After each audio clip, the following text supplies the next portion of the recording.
Hello, BookTube. Recently, over on his channel, Aaron Facer did a book haul. And it was interesting, of course, as all his book hauls are. And when he was done with his book haul, he said that it was his last book haul for a good long time. And I breathed a sigh of relief, because his recent spate of book hauls has been driving me to the Brattle bookshop. What choice do I have but to answer a book haul with a book haul? So I've been going to the Brattle bookshop, a used bookstore in downtown Boston that I love. I've been going there for well over a year.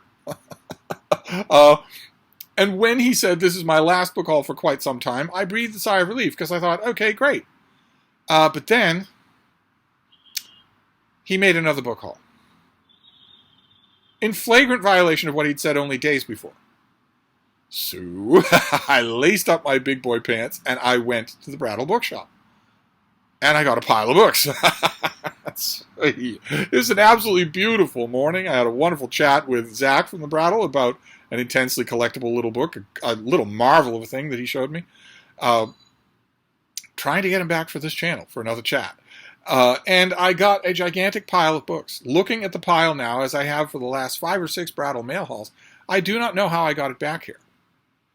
Not how I carried it back here, because the leather shoulder bag that I have is great. It is absolutely great. It can take anything, any amount of punishment. And it feels good. It's just the right dimensions and weight. Just feels fantastic.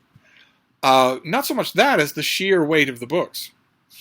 I once again pined for the days, the years, when I had a posse, when I had a crew of my own, of young, teenage, and 20-something weightlifters. Where one of them belonged to me, the others were all of his friends. We got to like each other, and they were mighty handy as beasts of burden. You could hand them anything, and they could carry it. If we're walking along a suburban sidewalk, and it happens to be, trash pickup day or whatnot, and someone's put out a perfectly good piece of furniture, a chair, or more especially a heavy bookcase, no more me thinking, oh, gee, I wish that I could drive. Boy, I wish I had a friend with a car, etc. I could just say, hey, you, whatever your name is, how about you put those bench pressing muscles to work and pick that thing up, put it on your shoulder. I want to bring it home. They'd say, dude, you want it? Fine. And all the others, all the ones who weren't mine, would say to the one who was mine, dude, this guy's really rude. But I noticed they took my food. Rude or not. I don't have that anymore. I have to lug these things on my own. I'm staring at this pile wondering how on earth I did it. But I did. I got back a pile of books, and I want to show them to you. There are some themes here, and most of what you're dealing with here are huge hardcovers, huge, heavy hardcovers. I, for instance, got another copy of a science fiction anthology that I've had before many times. I think I've shown it on this channel. This is edited by the great science fiction author Robert Silverberg and the decidedly not great science fiction author Roger Elwood. This is Epoch. And this has a whole bunch of great stuff in it. Growing Up in Edge City by Frederick Pohl. The Ghost of a Model T by Clifford Seamack. Planet Story by Kate Wilhelm. Time Tripping by Jack Dan, one of the only things I like by that author. For a Single Yesterday by George R.R. Martin. Existence by Joanna Russ. I thought there was one other that I really liked in here. Run from the Fire by Harry Harrison. And also The Dogtown Tourist Agency by Jack Vance. There are some picks in here that I don't know. Authors that I don't know.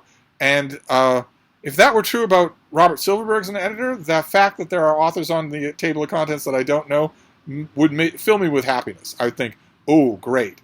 So you found something you liked a lot that you thought was really good, and although it's not familiar to me, you put it in your anthology. That's the quality chain of custody. And there is no such quality chain of custody with Roger Elwood. Because Roger Elwood made a lot of science fiction anthologies, and he did not have that kind of discretion at all. He chucked in as much garbage as would fit. He, by random chance, picked lots of good stuff, too. I don't know the story behind this book, so I don't know how much he had to do with it versus Robert Silverberg. He's a fascinating figure. He's a fascinating figure, Roger Elwood. I don't know that he'll ever get a book of his own or a book about him. One thing, he was incredibly prolific. Oh, my God. Incredibly prolific. And an incredibly prolific editor of anthologies. And one thing that some people in the science fiction community noticed with some of his anthologies, I don't want to dwell on this too much for non-obvious reasons. One of the things about some of his anthologies that some people in the science fiction community noticed was how many names in the table of contents they absolutely did not recognize. People who had no publication history before or since. Where is this person coming from? Where is this story coming from? How come no one's ever heard of this person, and now they're in an anthology, and how come it's been 6-7 years since that anthology, and the only other places these people show up are in anthologies edited by L. Why is that? Well, I could be explaining that. I don't actually have a list of those names, so I don't know I don't know how much Elwood I'll be getting in this anthology, but I'm looking forward to it. Anyway, science fiction anthologies are always so much fun. And I got another one.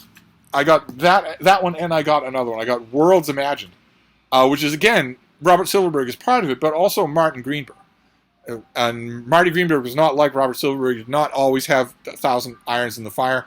So if he put a lot of work into this anthology, it will be really good. I don't think I know it off the top of my head. I don't think I do. But let's see what's in here. Equinoctial by John Varley, By His Bootstraps by Robert Heinlein, The Golden Helix by Theodore Sturgeon, Born with the Dead by Robert Silverberg. I don't ordinarily agree with anthologists putting their own work in an anthology, but Born with the Dead is great. Let's see here. The Dead Past by Isaac Asimov, The Road to the Sea by Arthur C. Clarke, The Star Pit by Samuel Delany, The Whole of A Case of Conscience by James Blish, Dio by Damon Knight, Houston, Houston, Do You Read by James Tiptree, and On the Storm Planet by Cordwainer Smith. Fantastic. I don't actually know. I'll have to check the copyright information to see how many of these things qualify for Rocket Summer. Actually, the copyright information will be right in here, and if I remember correctly, quite a few of these things do. 1951, 1941, 1954, 1956, 1950, 1966, 1945, 1953, 1957. Yeah, all but a handful of them will qualify. So, fantastic. Great. So, 2 science fiction anthologies. Then I found hardcovers of 2 works of fiction, 2 novels that I really, really like, that I just decided they were dirt cheap. They were right there in the sale lot. I might as well get them in hardcover where they'd be nice and durable. The first is probably my favorite Elmore Leonard novel. I know there are more accomplished Elmore Leonard novels. I know certainly there are more popular ones, but I think this one might be my favorite. His book, Maximum Bob. It's all Florida noir, wacky Florida noir, but Elmore Leonard is a terrific writer, regardless of what he's doing, regardless of what kind of convention he's kowtowing to. He's a really good writer. It's unbelievably loud in the neighborhood, unbelievably loud this afternoon, because there is road construction going on that has closed 2 of the 4 lanes, which means the other 2 lanes, which are both outbound ordinarily, are now split, one inbound, one outbound, which means you have to teach Massachusetts motorists something new on the fly.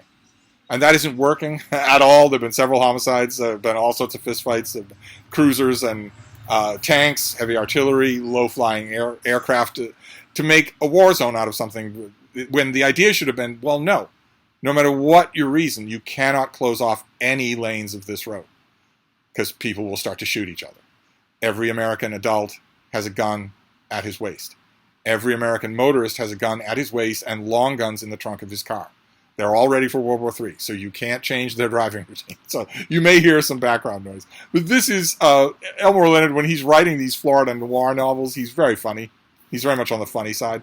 So I haven't read Maximum Bob I read it when it first came out, which would have been 1991, and then I read it again when it came out as a mass market paperback, but not since. It's still been 30 years. Then the other novel that I got is something that we've already seen. We saw it on this channel in my library tour, and I have it as an ebook, but I got it as a hardcover. I think this is a Book of the Month Club thing. It's smaller than a normal hardcover. I got Chesapeake by James Michener. Somebody had a perfect condition copy here in a plastic covering, so I just grabbed it. It was dirt cheap, and sometimes when you want to read James Michener, you want to read him in a paper book. And the mass market paperback that I have, I love it. I fell in love with it in that format, but I don't know how well it would hold up. I also don't know how comfortable it would be to read. The type is probably very small. Whereas this thing, it will be right there on the shelf if I want it. And then all the rest of these are nonfiction, except for the last one. The find of the day is not just nonfiction.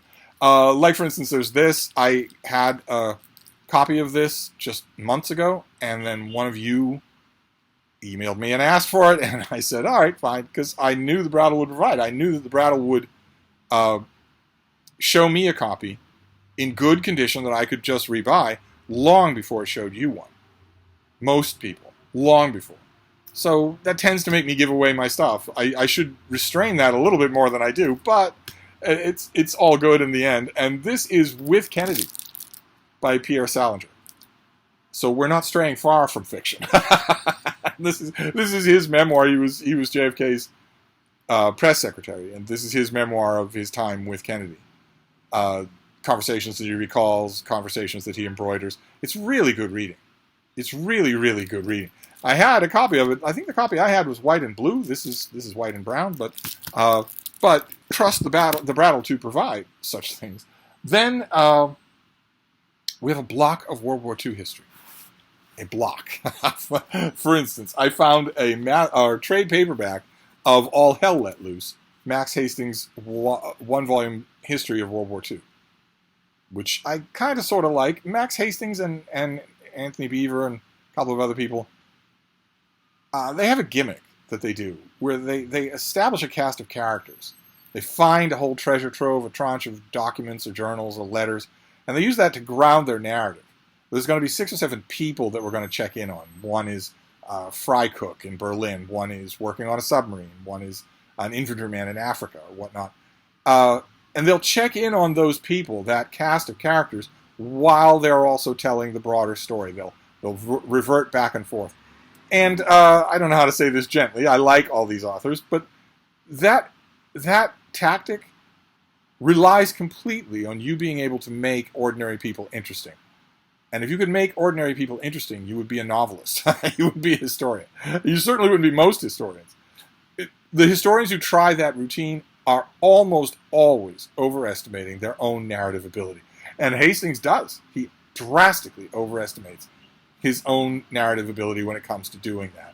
Only Andrew Roberts of the current crop of historians can do that well.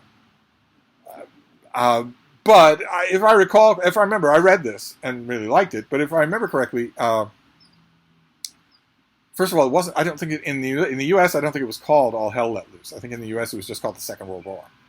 And if I remember correctly, a lot of the individual portraits that he does in this book are of major players, people who were affecting the war rather than being affected by it. But I'm due for a reread anyway, so I was happy to find a trade paperback like that. Then another bit of Max Hastings, I found Armageddon. And this is where you get into the real theme of the day. This is his story about the final days, the final end of the war in Europe, the fight to take Germany. This gigantic, cruel pincer movement between the advancing Allied forces and the advancing Soviet forces, and the German resistance. The Germans fought to the end. They fought literally room by room at the Reichstag. So they fought to the bitter end. And this is Hastings' big volume about that. I shouldn't give the impression that I say he's an ineffective writer. He's a really effective writer. And I like this book quite a lot. And you might think, okay, so you got his one-volume history of World War II, and you got his book on the end of the war in Germany, the final end of Nazi Germany. So surely that's it for the subject. Now I found a bunch of other books on the end of Nazi Germany. I found, for instance, Roger Morehouse's book, Berlin at War. Same thing, same subject as Armageddon. Not quite as long. I wrote about this. I'm sure that I wrote about most of these things. This is also really, really good. Does a little bit less of that man on the street type approach. And I also found David Stafford's book, Endgame, 1945. So it's all these books with pictures of ruined Berlin on the cover. But I found this. This is getting up there in length. There are 3 different treatments of the exact same part of the exact same war. I will happily go over these again. I'm pretty sure that I've read all of them, all 4 of these World War II things. I'm pretty sure that I've read all of them. But it'll be a joy to reread them. A whole summer of rereading and reading new stuff on World War II. Hardly have a better summer than that for reading. But it wasn't the only war that I dealt with. Obviously, the Brattle has recently started uncovering giant treasure troves of military history just in general. World War II, there's an entire wall of American Revolution books. Just gigantic wall of American Revolution. And a huge motherlode of the American Civil War. Just gigantic. Not just a new dedicated section inside the shop, but tons of books filtering out into the sale lot. And I found two that I really, really wanted. I found Jeffrey Wirt's book, Gettysburg, the Third Day, Day 3 of Gettysburg. Somebody put a plastic covering on this. It's got the deckled edges. And this is about the pinnacle of the Battle of Gettysburg, which I've got probably 10 books on the subject in the last 10 days. That is the fates pushing me towards really concentrating on this thing. I'm happy to do it. Absolutely happy to do it. This is just Day 3, but this is also, if I remember correctly, it's the whole of Gettysburg. It's just that it concentrates on Day 3 because Day 3 was when the final push was made and failed. So it's the most dramatic of the 3 days. And then the other Civil War thing that I got, I had this as a mass market paperback 30 years ago. Read it till it fell apart. I loved it. The author is wonderful. The author is an Iowa boy and also an inveterate newsman and also book chat member. The author is Harry Hansen, and this is his book, The Civil War.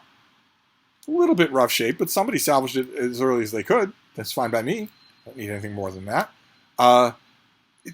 Hansen was an amazing figure. I really, really wish that all of his book writing were collected. I feel certain that it is not. God only knows if even his papers are collected.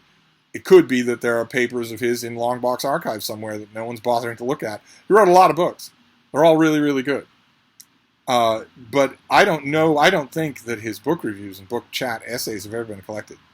And that's a shame because he wrote a lot of them. He was deeply involved. This is good military history. Really, it's narrative history. The military parts are not its strongest parts. But I haven't read this in 30 years, so...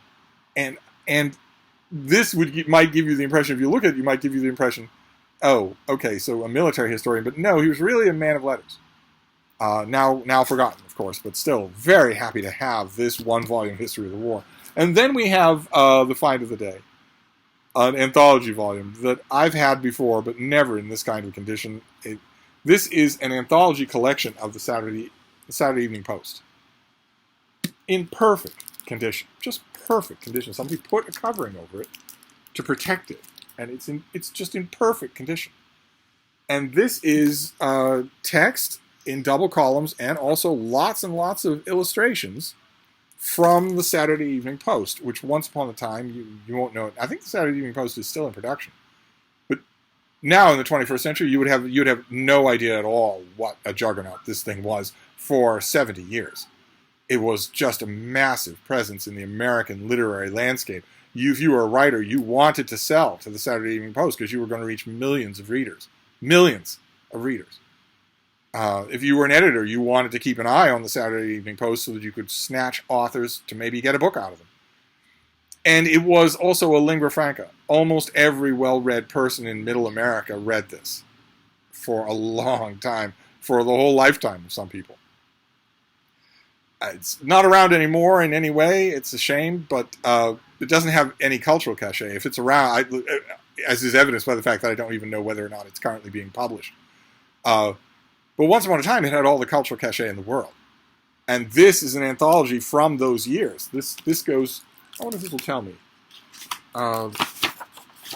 This is in such perfect condition. Good Lord.